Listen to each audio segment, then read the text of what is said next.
Greetings, everybody. Halfmeasuredroom.com, Facebook, YouTube, Internet world. This is Oliver here to greet with you another week of 12-step recovery. I have a lot to say. I'm really trying to fit it in order. I don't want to take notes. I tried that first couple times, and it just didn't really seem as appropriate, and I want this to be straight from the heart, and me telling it like it is and not planning it out, which I did that for my radio show, and it was, I wanted to come across certain points that I felt were important. I didn't want to forget anything. Since I've got this down to 20 minutes, I think it's best for me to just talk about what I need to talk about. There are a few things that I don't want to skip. First thing came across to me earlier today when I was thinking about the radio or the video blog was I'm wearing the same clothes that I'm wearing another radio program, or another video log. I didn't want to do that. I want to dress a little differently. I wasn't really thinking too close about that kind of thing. And just to let you know, I do wash my clothes. It was a few weeks back that I was wearing this. This isn't the only thing that I have to wear. It's just a shirt that I like a lot, so I wear it pretty often. The other thing is I also want to try to be somewhere a little different every time. Yeah, it's starting to get a little chillier here in Texas, so I don't know how much longer I'll be doing these outside. This MacBook's not good to keep in cold weather or very hot weather. So I want to try to do these outside as much as I can before it gets really, really cold. But this area is known as Lake Travis. Here in Austin a few years back, we went through a drought, which sucked up a lot of the water out of some of these lakes. Lake Travis is one of them. Lake Travis is a man-made lake, and it's encompassed by two dam areas, one at the bottom of the lake and one at the top of the lake, and the lakes on the other side of those dams have to be kept at a certain level. So but Lake Travis does not have to be, and a lot of people use water from this lake. A lot of these cities use this water. So the drought was really, really bad for the lake, and as you can see, there's no water back there. We're at the end of one of those parts of the lake. Back in the day, my grandfather used to take us out boating with his boat, and one of the docks that he would launch his boat from is just up the road here, and can't do that anymore. A lot of these boat docks have been emptied because there's just not enough water for people to launch their crafts from. But I thought this park was a good place for me to do a video. I do remember coming here back when I was drinking and driving. I would pull in here and open up a can and roll a joint. This is just kind of a spot for me to do that, especially during cold weathers. This is a state park, I believe. You have to pay to come in and leave this place. Right now it's not like that because there's no water here. Really nobody comes down here to play in the lake because there's nothing to play in. There's no water. But I remember coming down here in the cold season. This park would also be closed. You wouldn't have to pay to come in and out, and so I would pull in here and do my business, and so I could get loaded and move on down the road. I've just had a really busy week this week. I had a lot of schooling to do along with my work, my new job. The schooling I had to do was because of a DWI I got last year when I went back out and drank again after almost 6 years of sobriety. I went through a head injury. I don't know if some of you who are watching this have read through these through the blogs on my website, but I went through a head injury. Cracked the back of my skull open, lost a lot of blood. It did some damage to my carotid artery. But the main thing was it did some scarring on my frontal lobes. My head got shaken around a lot during this accident. And so after I came to in the hospital, I was a changed person. It altered my personality, my decisions, my thought processes. I didn't think there was anything different about me.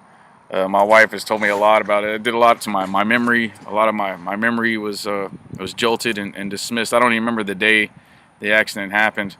But I picked up the drink again after I left the hospital. I was in the hospital for a month. I was in ICU for about 10 days in a coma.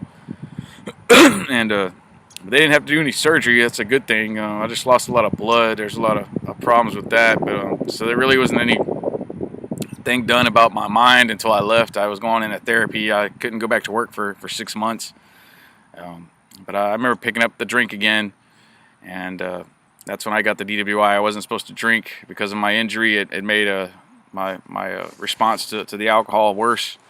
I would go through blackouts after a couple drinks. Man, I don't know if that sun is killing y'all. We're going to try to block it this way.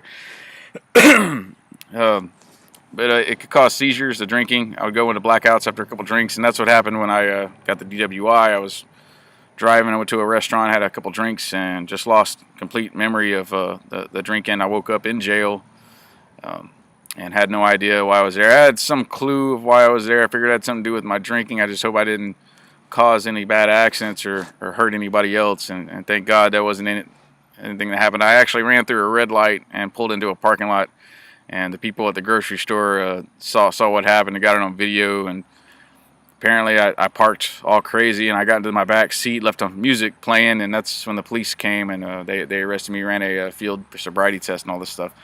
So this week I had some DWI classes I had to take, which was pretty interesting. They gave me some pamphlets, one about alcohol abuse, the other one was about it's called about multiple substance abuse, which is good for me because I wasn't just a drinker. I did drugs.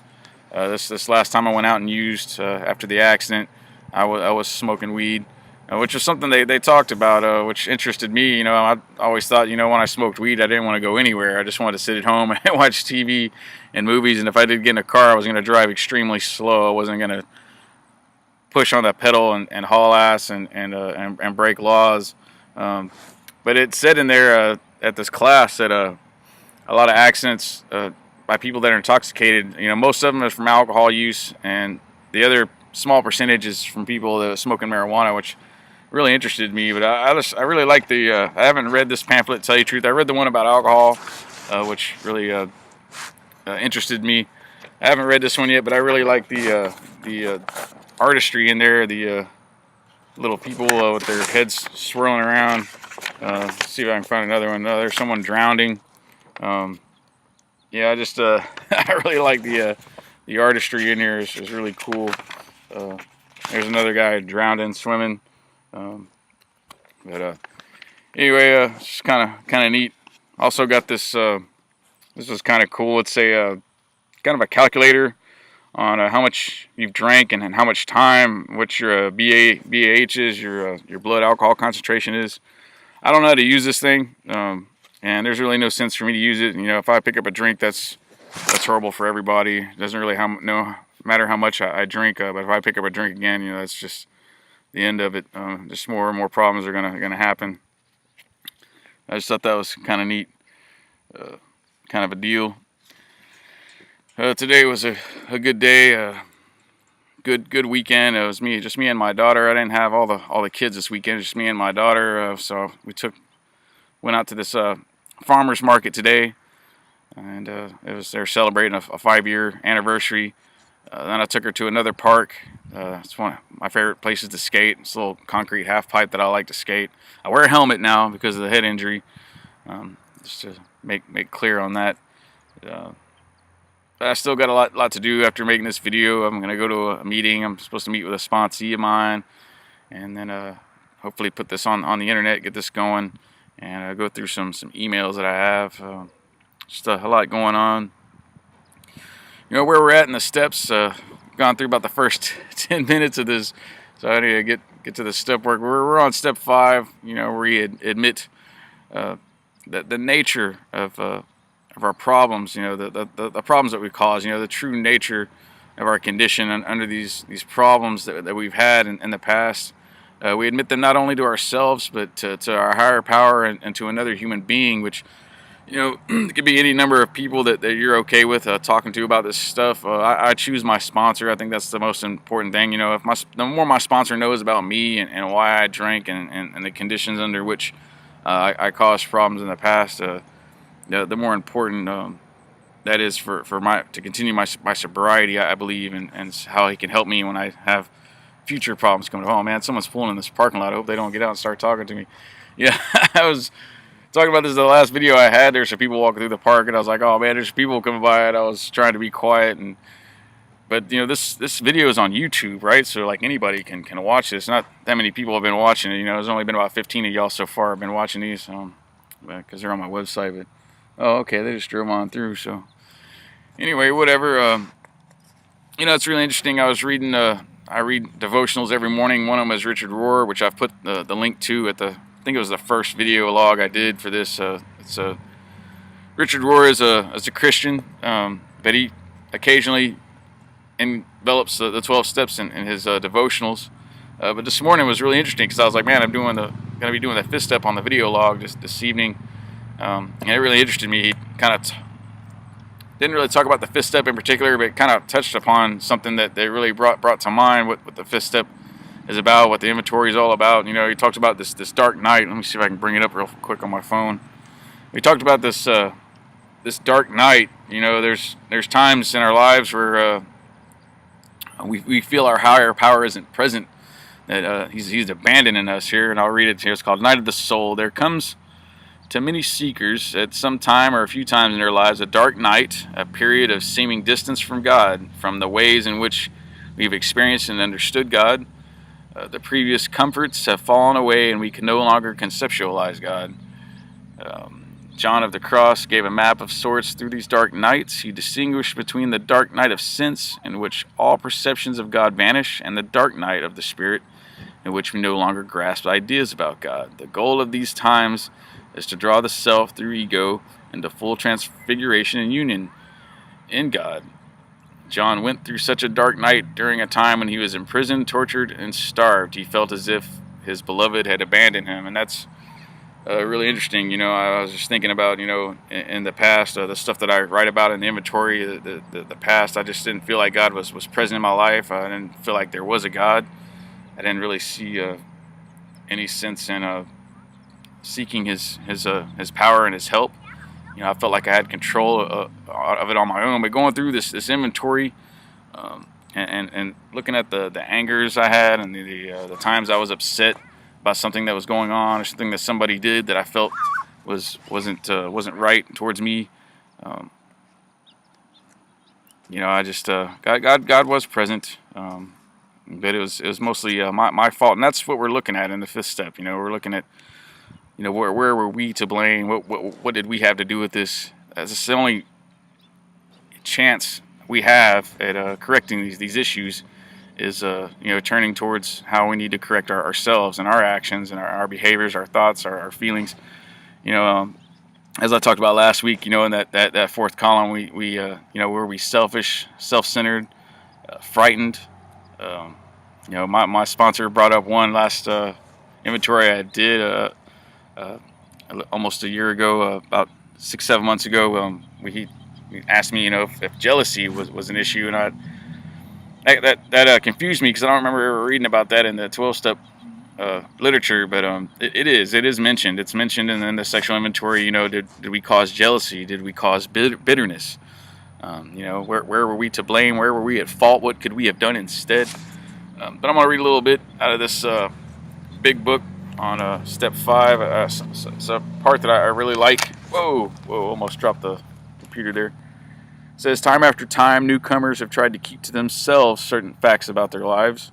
Trying to avoid this humbling experience, they have turned to easier methods. Almost invariably, they got drunk. Having persevered with the rest of the program, they wondered why they fell. We think the reason is that they never completed their house cleaning. They took inventory all right, but they hung on to some of the worst items in stock. They only thought they had lost their egoism and fear. They only thought they had humbled themselves. But they had not learned enough of humility, fearlessness, and honesty in the sense that we find it necessary until they told someone else all their life story. And that's why I just think it's important, you know, it talks about thoroughness in the 4th step, you know, being as thorough as we can and going back through our lives. And, you know, if I'm not going to be as thorough and as honest with even myself in writing this stuff, then what's the point in me going through step 5? You know, I really, you know, they talk about, you know, step 1 is the only step that we can do 100%. And I disagree with that. I mean, I understand where that comes from, but I think we need to go 100% as well through the other steps. As hard and as thorough as we can through these other steps, as many times as we go through them. Because as we continue to remain sober, we will work through these steps again, but at a different point in our lives. I need to try to go back through the stuff that I've had problems with recently and in the past, because in the future I will have more problems and I will make more mistakes. Whether I'm sober or not, I'm still going to make mistakes and have problems. This stuff is not a cure-all. This is a treatment for future sobriety. And staying in the present is also important. But if I don't go through the stuff I did in the past, I'm going to repeat it. And going through the stuff with my sponsor was really important for me. I'm not a Catholic. I don't go into a box and give confession and do all the things that a preacher would tell me to do. I go to a church. I have a pastor, but I just feel more important talking to my sponsor about it, because I'm doing this in order to stay sober, and that's what I go to my sponsor for, is how to stay sober, how he's done it. The advice he has given to me. And if I don't really trust my sponsor and telling him the stuff that I've done in the past, then maybe I should look at getting another sponsor. That's what a sponsor is all about. Someone I feel safe being honest with. And the other good thing about doing the fifth step with a sponsor is half the stuff that I talk to him about, he's gone through himself, and he can explain how he's changed these things and where he found himself at fault in these issues. So step 5 is very, very important. And I remember the first 4 step I did with this guy. I went through that 5th step, and I went through everything, all the past stuff that I could, everything that I was thorough about, and he mentioned something that a list that wasn't on there, which was one about my father, which my biological father ended his life when I was very young. I was an infant, and he was I don't know if he was alcoholic or a drug addict, but he did use a lot, and he was constantly loaded. And the fact that the day that he ended his life, he came to my grandmother's house to pick me up, to take me out somewhere, and she saw that he was loaded and said, "No, you can't have Oliver. You'll have to wait and come back when you're sober." And that's the day he ended his life. And she told me this a few years back, and said that she thinks that he would have taken me with him that day, which I'd never heard that before from anybody. I don't know why I brought that up. Oh yeah, it was because my sponsor was like, you didn't put your dad on here. You don't have any resentments against him. And that's another good thing about having a sponsor. That they will remind you of maybe things that are missing, or if you don't think you had any part to do with it at all. It might bring up something in their mind, some experience that they've had. So that's very important. Got about 18 minutes left. I wanted to read one more thing. This is another thing that really interested me. Something I haven't done at every video log, but it's something I would like to do. This is that whole, I think I told you about the 12 traditions and the 12 steps, having these spiritual principles where they're similar. And this one says in step 5 that it is the great paradox of AA the great paradox of the 12 steps that we know we can seldom keep the precious gift of sobriety unless we give it away. That's another important thing about the 5th step and involving a sponsor. A sponsor isn't going to keep his or her own sobriety until they're able to give away, how they've, come to solve their problems.